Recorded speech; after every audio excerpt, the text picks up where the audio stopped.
ہجر کیا ہے وصال کیا ہے، ایک ہے تو زوال کیا ہے، اپنے ماتھے کی ہے تحریریں، یار تیرا کمال کیا ہے۔ شاعری شروع نہیں کی جاتی ہے، یہ خود بخود ایک انسان میں آ جاتی ہے، یہ اللہ تعالیٰ کا دیا ہوا ایک تحفہ ہوتا ہے۔ لوگ کہتے ہیں کہ جن کا دل ٹوٹا ہوا ہوتا ہے وہ شاعر بنتے ہیں۔ تو یہ میرے استاد ڈاکٹر مبارک لون صاحب جو کہ بارہمولہ میں رہتے ہیں، انہوں نے میرا یہ تخلص رکھا ہے۔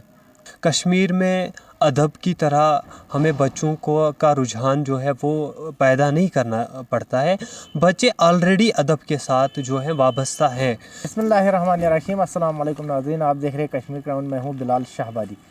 رسول میر کی سرزمین میں ابھرتا ہوا ایک اور ستارہ عاقب صاحب ہمارے ساتھ موجود ہیں، ایک ہونہار، ایک نیا ابھرتا ہوا شاعر ہے۔ اگرچہ ابھی ایج کم ہے لیکن خیالات ان کے انداز گفتگو سے پتہ چلتا ہے کہ خیالات بلند ہے۔ ہم عاقب صاحب سے بات کریں گے کب یہ اس شاعری کے فیلڈ میں آ گئے اور کہاں پیدا ہوئے، کہاں رہتے ہیں۔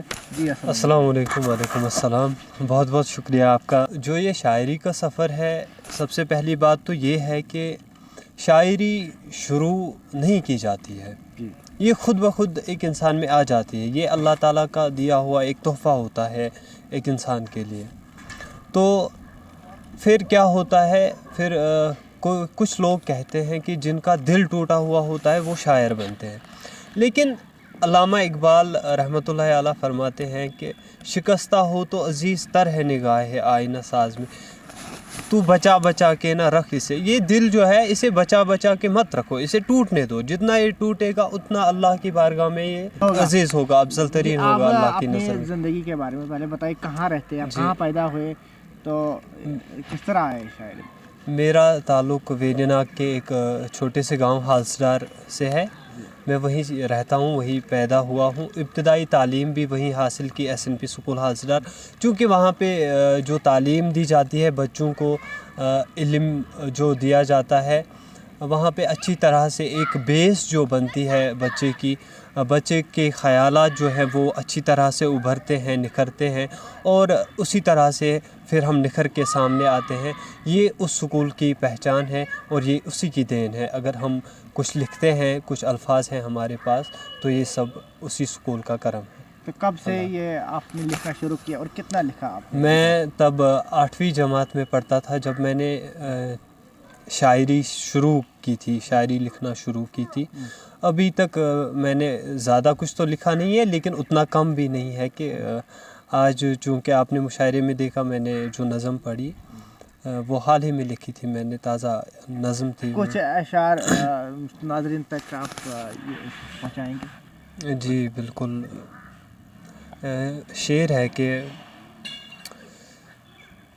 ہجر کیا ہے وصال کیا ہے، ہجر کیا ہے وصال کیا ہے، ایک ہے تو زوال کیا ہے۔ ہجر کیا ہے وصال کیا ہے، ایک ہے تو زوال کیا ہے، اپنے ماتھے کی ہے تحریریں، یار تیرا کمال کیا ہے، یار تیرا کمال کیا ہے۔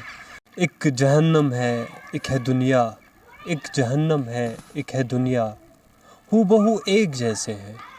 ایک جہنم ہے ایک ہے دنیا، ہو بہو ایک جیسے ہیں، کیا خبر کعب تجھ کو، کیا سہل ہے محال کیا ہے۔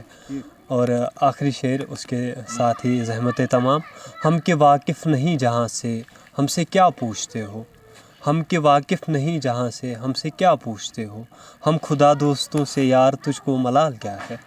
شاعری کے علاوہ آپ کی کیا مصروفیات رہتی ہے، یا آپ بالکل شاعری ہی ایکسکلوسیولی کرتے ہیں؟ جی نہیں، شاعری کے ساتھ ساتھ میرا جو ہے اکیڈمک، میں B S C final year کا اسٹوڈنٹ ہوں، S P college Srinagar میں زیر داخلہ ہوں، ابھی فائنل ایئر چل رہا ہے میرا۔ B S C science? جی بالکل۔ تو سائنس اور آرٹ، جی یہ دونوں یہ کیسے پاسبل ممکن ہوا؟ دیکھیں زندگی کے لیے ایک تو ہماری جو دنیاوی زندگی ہے، ایک اس میں پیسہ ہوتا ہے اور دوسرا نام ہوتا ہے، چونکہ زندگی میں کچھ نہ کچھ کرنا ہر کسی کے لیے ضروری ہے۔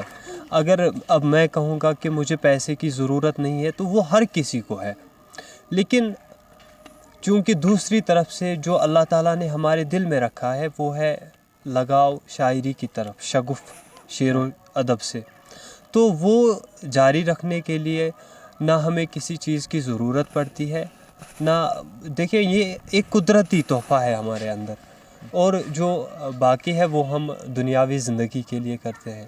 کیا آپ کے خاندان میں کوئی شاعر رہا ہے، کوئی والد صاحب یا متاثر ہوئے؟ جی میرے والد صاحب تو ویسے شعر و ادب سے تعلق نہیں رکھتے ہیں، لیکن ان کے جو ماموں جان تھے، میرے والد صاحب کے جو ماموں جان تھے وہ تعلق رکھتے ہیں جو کوکرناگ سائڈ آتا ہے ہمارا، وہاں سے تعلق رکھتے ہیں، اور وہ ایک شاعر تھے، کشمیری میں لکھتے تھے، وہ بہت اچھے شاعر۔ ان کا نام کیا ہے؟ ان سے آپ متاثر ہیں؟ جی بالکل۔ ان کا نام بتائیں۔ ان کا نام غلام محی الدین، اور وہ تخلص استعمال کرتے تھے ماہر اہلن، ماہر اہلن، جی جی جی ماہر استمن تخلص تم اہلن روزان، اہلن گڈول۔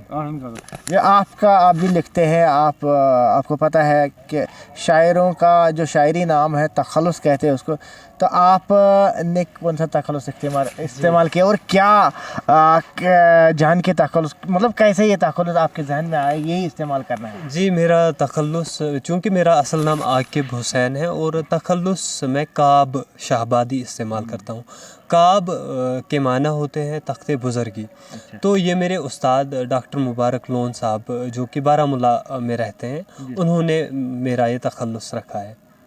تو ڈاکٹر مبارک لون صاحب نے تخلص رکھا ہے، تو آپ کے استاد ہیں۔ جی تو آپ، وہ تو نارتھ ہے، آپ ساؤتھ ہے، تو ڈاکٹر مبارک صاحب سے ملاقات کیسے ہوئی، کس نے ملایا اس کے ساتھ؟ یہ ایک عجیب معاملہ ہے۔ اصل میں کیا ہوا تھا، میں ایک کتاب لینے گیا تھا چنار پبلیکیشن سری نگر، وہاں پہ مجھے ڈاکٹر مبارک صاحب کے بارے میں پتہ چلا، تو میں نے ان کا نمبر ملا مجھے وہاں سے، میں نے ان سے رابطہ کیا۔ بہت اچھے انسان ہیں، بہت اچھے میرے استاد رہے ہیں، میں ان کی بہت زیادہ عزت کرتا ہوں، اور تب سے پھر ان کے ساتھ میرے جو مراسم ہیں وہ شروع ہو گئے، اور انہوں نے پھر ایک دفعہ ہم لال چوک سے آ رہے تھے ڈل گیٹ تک گاڑی میں، انہوں نے کہا کہ آپ کے لیے میں نے تخلص چنا ہے، آپ کعب تخلص استعمال کیجیے، تو میں نے ہاں کر دی۔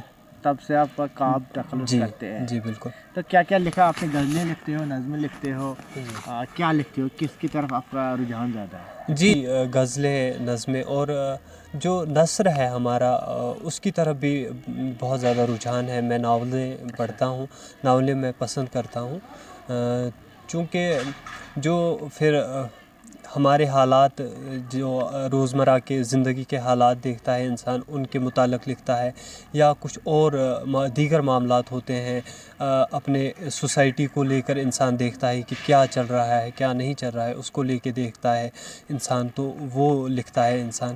اور بھی بہت سارے۔ آپ نے زیادہ کیا لکھا ہے؟ آپ نے نظم لکھا ہے، نثر لکھا ہے زیادہ؟ جی میں نے زیادہ جو ہے غزلیں لکھی ہے، اور چونکہ غالب کا یہ شعر مجھے یاد آ رہا ہے اس وقت کہ آتے ہیں غیب سے یہ مضامین خیال میں، غالب سریر خامہ نوائے سروش ہے، تو یہ مضامین جو ہے غیب سے خیال میں آتے رہتے ہیں، اور ہم انہیں قلم سے کاغذ پر اتار دیتے ہیں۔ بس آخری سوال میں آپ سے پوچھوں گا کہ آپ لکھتے تو ہیں، بہت کچھ کلام لکھا ہے، پھر آپ محفل مشاعرہ میں پڑھتے ہیں، بس یہیں تک یہ محدود رہتا ہے، کیا آگے سرکاری لیول پہ کوئی مدد ملتی ہے کہ آپ کا یہ کلام آگے پہنچے، یا کیا ہے اس کا نظام، کہاں تک یہ شاعروں کا جو مستقبل آپ دیکھ رہے ہیں کیسا ہے؟ جی دیکھیں، اس وقت چونکہ اگر کشمیر کو لے کے بات کریں تو بڑے فخر کے ساتھ میں یہ بات کہنا چاہتا ہوں کہ کشمیر میں ادب کی طرح ہمیں بچوں